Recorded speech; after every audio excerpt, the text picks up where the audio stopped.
Hello friends, welcome back to मेरे own channel with Dhruv. तो friends, अगर हम यहाँ पे देंगे तो मार्केट के अंदर हमें एक बहुत तेज़ी से गिरावट देखने को मिल रही है। पैनिक सेलिंग हम इसे कह सकते हैं, क्योंकि कंटिन्यू मार्केट गैप डाउन खुल के सेलिंग की तरफ आता हुआ दिख रहा है।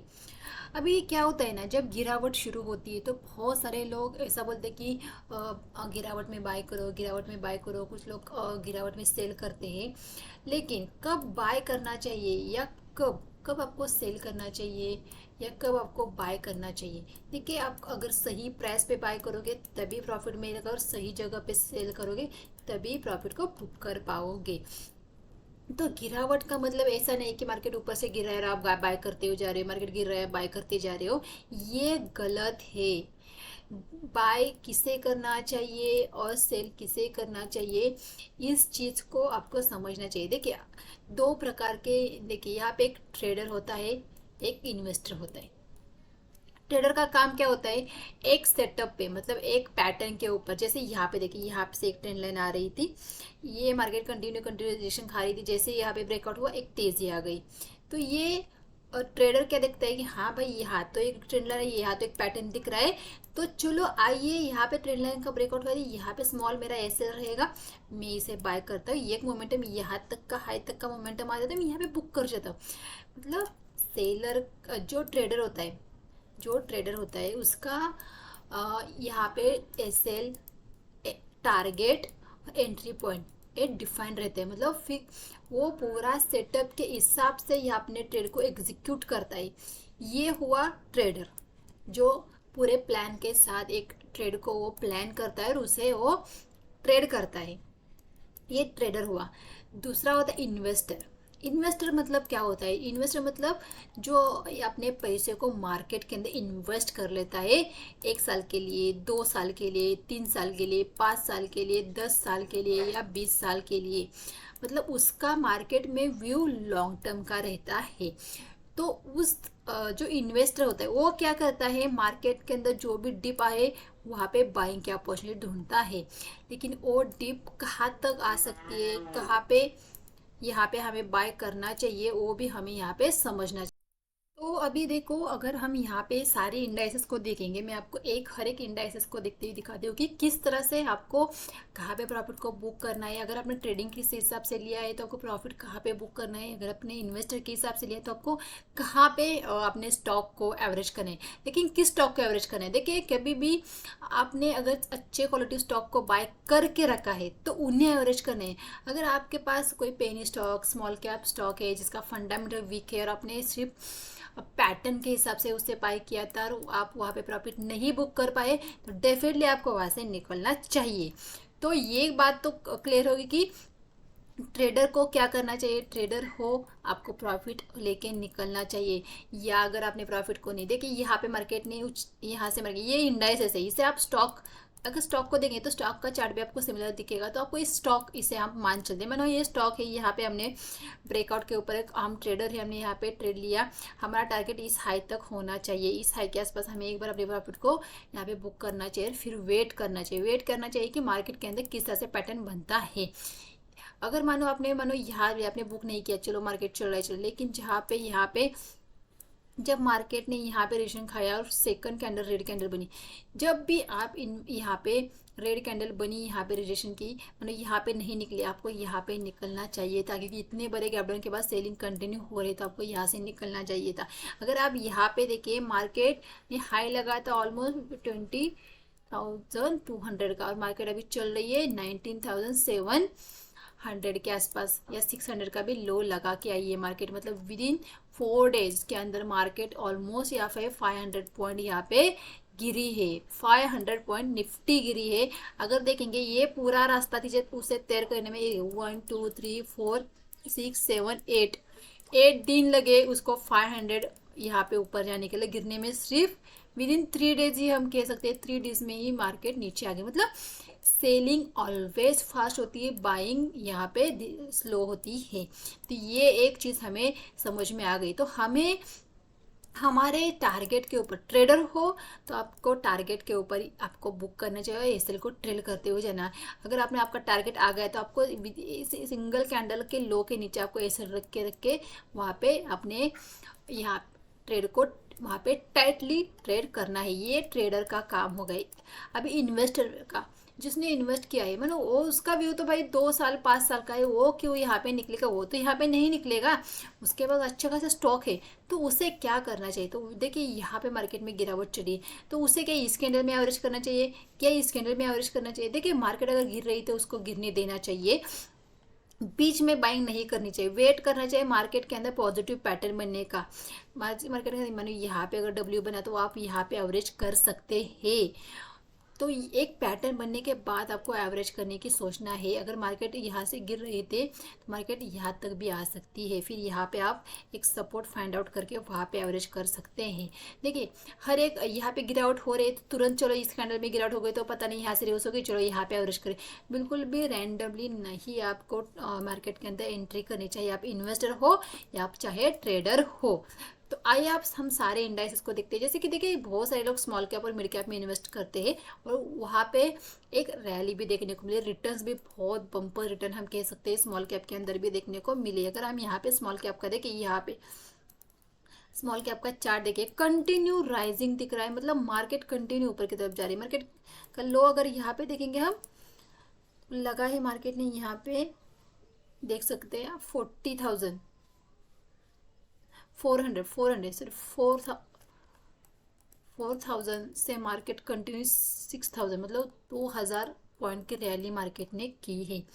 2,000 पॉइंट की मार्केट ने रैली करने के बाद मार्केट के अंदर करेक्शन आना बिल्कुल जायज़ है, क्योंकि भाई जिसने नीचे से लिया है वो प्रॉफिट डेफिनेटली बुक करेगा। आप बुक करो या ना करो, वो प्रॉफिट बुक करके निकल जाएगा। तो आपके ऊपर डिपेंड है कि आपको क्या करना है, आपको किस तरह से प्रॉफिट को बुक करना है। तो देखिए यहाँ पे अगर देखेंगे, यहाँ पे मार्केट कंटिन्यू अप ट्रेंड में चलता हुआ दिख रहा था, किसी भी ना इस स्विंग को ब्रेक किया, ना इस स्विंग को ब्रेक किया, ना इस स्विंग को ब्रेक किया। अभी यहाँ पे देखिए यहाँ पे एक स्विंग लगा है, लेकिन मार्केट ने हाई ऊपर की तरफ नहीं लगाया है। मतलब यहाँ पे सोचने की बात है कि भाई मार्केट ने लो को ब्रेक नहीं किया, लेकिन हाई को भी ब्रेक नहीं किया है। यहाँ पे देखिए, यहाँ पे आपको एम पैटर्न का फॉर्मेशन होता हुआ दिख रहा होगा। देखिए एक चीज़, जैसे कि मैंने आपको कहा कि बाय करने के लिए आपको डब्ल्यू देखना है, बिल्कुल सेलिंग के लिए आपको एम पैटर्न का भी फॉर्मेशन होते हुए दिख जाता है, तो भाई वहाँ पे सेलिंग आ सकती है। क्योंकि सेलर जो होते हैं वो मार्केट के अंदर बस एक पैटर्न का इंतजार होते हैं, उनको बस पैटर्न भी छोड़ो, वो एक रेड कैंडल जैसे ही फॉलो थ्रू मिलता है वो सेलिंग कर देते हैं। तो सेलिंग के लिए मार्केट के अंदर देखिए, ट्रेडर को अगर मैं कहूँ तो आपको अगर हैरानी होगी, आपको पता है सिर्फ यहाँ पे 25% यहाँ पे लोग चाहते हैं मार्केट ऊपर जाए और 75% मार्केट चाहती गिरेगी। गिरती मार्केट में ही पैसा बनता है ट्रेडर का, तो इसीलिए और मार्केट को गिरते हुए वहाँ पे उन्हें पैसा कमा के देती है गिरती मार्केट। तो इसीलिए जैसे कोई फॉर्मेशन हुआ सेलर एक्टिव हो जाते हैं। तो यहाँ पे देखेंगे बिल्कुल यहाँ पे एम पैटर्न का फॉर्मेशन होता हुआ दिख रहा है। अगर हम कहेंगे इससे ये परफेक्ट एम इसे करिए, इस हाई से ये हाई नीचे होना चाहिए, लेकिन इतना नहीं, थोड़ा सा यहाँ पे होता है, लेकिन परफेक्ट पैटर्न यहाँ पे आपको ढूंढने पे नहीं मिलेंगे, थोड़ा इधर उधर होता है। तो इस तरह से एक एम पैटर्न का फॉर्मेशन यहाँ पे होता हुआ दिख रहा है। देखिए अभी ये डब्ल्यू पैटर्न, ये एम पैटर्न या एन पैटर्न आपको अगर नहीं पता है तो आपको यहाँ पे इसका वीडियो मैंने ऑलरेडी बना के रखा है, आप उस वीडियो को देखिए कि इस पैटर्न के ऊपर किस तरह से काम किया जाता है। और ये पैटर्न आपको इंट्राडे के अंदर भी आपको देखने को मिलते हैं, एम और डब्ल्यू। इस पैटर्न के ऊपर भी आप ट्रेड ले सकते हैं अगर आप इंट्राडे के अंदर अगर ट्रेडिंग करते हो। तो ये दो पैटर्न आपको एक प्रॉफिटेबल ट्रेड यहाँ पे दिलाते हैं और यहाँ पे आपका सेटअप बनता है, आपका एसएल छोटा रहता है, आपके टारगेट यहाँ पे अच्छे खासे आपको इस पैटर्न के अंदर देखने को मिलते हैं।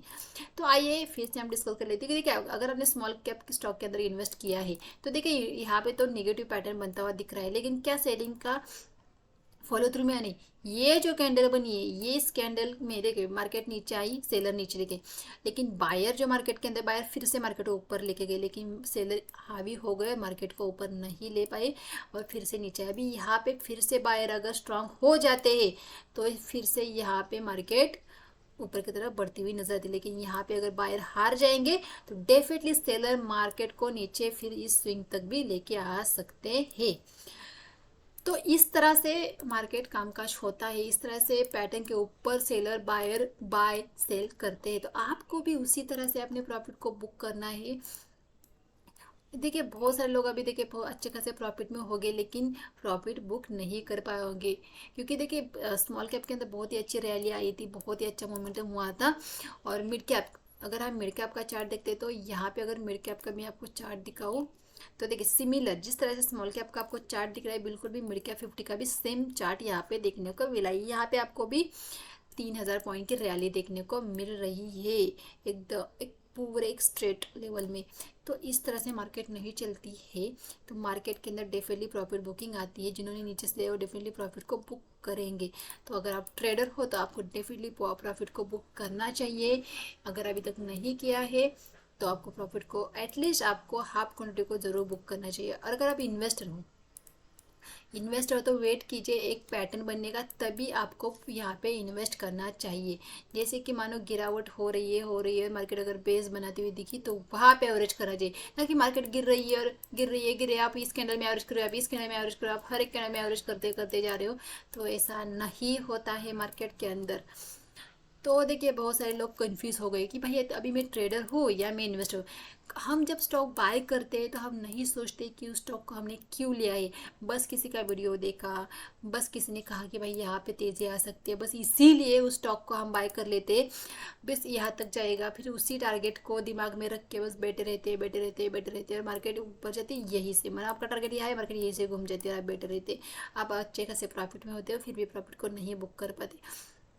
तो सबसे पहले आप स्टॉक को जब बाय करते हो तो आपका व्यू आपके पास क्लियर होना चाहिए कि भाई मैं स्टॉक को अगर बाय कर रहा हूँ तो मैं मतलब क्यों बाय कर रहा हूँ, मतलब मैं कितने दिन उसे होल्ड कर सकता हूँ, मतलब मेरा इन्वेस्टर के हिसाब से, मतलब मैं इन्वेस्ट के हिसाब से स्टॉक को बाय कर रहा हूँ या ट्रेडिंग के हिसाब से। बहुत सारे लोग कहते हैं कि इन्वेस्टमेंट कर रहा हूँ इस सोच से, मतलब इन्वेस्ट के हिसाब से स्टॉक को बाय कर लेते हो, थोड़ा सा स्टॉक ऊपर जाता है प्रॉफिट है तो ओ भाई अच्छा अच्छा लगता है उनको। जैसे ही स्टॉक नीचे आता है बस उनके अंदर घबराहट होती है, अभी क्या करे बहुत पता नहीं स्टॉक कितने नीचे आएगा, नीचे आएगा, ऐसा सोच लेते हैं। और स्टॉक यहाँ से निकल जाते हैं, फिर स्टॉक वहीं से ऊपर चला जाते हैं। तो इसीलिए किसी भी स्टॉक को बाय करते समय आपके पास पूरा उसका व्यू होना चाहिए कि ट्रेडिंग के लिए लिया है या इन्वेस्टमेंट के लिए लिया है। तो आपका व्यू क्लियर होना चाहिए, तभी आप प्रॉफिट कमाए। और हमेशा हमेशा मतलब ये याद रखना है कि मानो कंफ्यूज भी हो, मानो पता नहीं मैंने तो इन्वेस्टमेंट के लिए लिया था, लेकिन मैं यहाँ तक का टारगेट रखो, यहाँ पे बुक करूँगा, यहाँ से मार्केट घूम रहा है।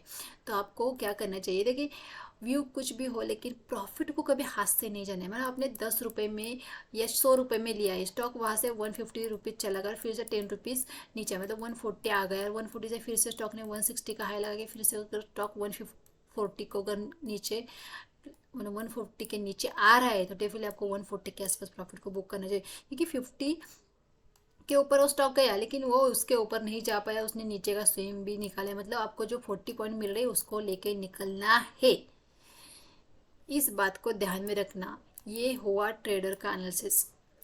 और इन्वेस्टमेंट के लिए है तो आपको 5 साल तक, अगर आपने इन्वेस्टमेंट के लिए हमेशा अच्छे क्वालिटी स्टॉक में ही इन्वेस्ट करना है, जहाँ पे आपको घबराने की कोई बात नहीं, क्योंकि अगर कंपनी अच्छा परफॉर्म करेगी तो डेफिनेटली कंपनी की ग्रोथ होगी और आपको अच्छा खासा 5 ईयर के अंदर आपको यहाँ पे अच्छा खासा प्रॉफिट देखने को मिल सकता है।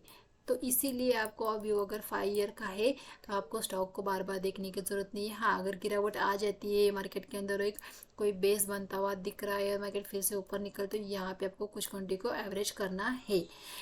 तो इस तरह से आप मार्केट के अंदर कामकाज कर सकते हो। बस सेलिंग को देख के या बाइंग को देख के बिल्कुल भी यहाँ पे ग्रीडी और फेयर बिल्कुल भी आपके मन में नहीं आना चाहिए। आपका व्यू क्लियर रहना चाहिए। तो गिरावट हो रही है वो पता नहीं मार्केट क्रैश हो जाएगा फिर कभी ऊपर नहीं, ऐसा नहीं है। इंडेक्स को अगर देखेंगे, इंडेक्स हमेशा राइजिंग रहता है, इंडेक्स के अंदर हमेशा एक अच्छा खासा मोमेंटम आपको देखने को मिलता है। अगर मार्केट गिरेगी तो मार्केट फिर से उठेगी भी। अगर मैं आपको 1 मंथ का चार्ट दिखाऊँ यहाँ पे, तो ये हम देख रहे हैं मिड कैप का चार्ट। तो यहाँ पे देखिए, यहाँ पे अगर आप देखेंगे इस चीज़ को, जैसे कि 2020 में अगर यहाँ पे देखिए एक बड़ी सी कैंडल यहाँ पे बनी थी, जो कोविड के कारण, जब कोविड चल रहा था उस कारण, वहाँ पे देखेंगे अगर आप एक चीज़ नोटिस करिए, सिर्फ एक ही महीना मार्केट गिरी है, सिर्फ एक ही महीना।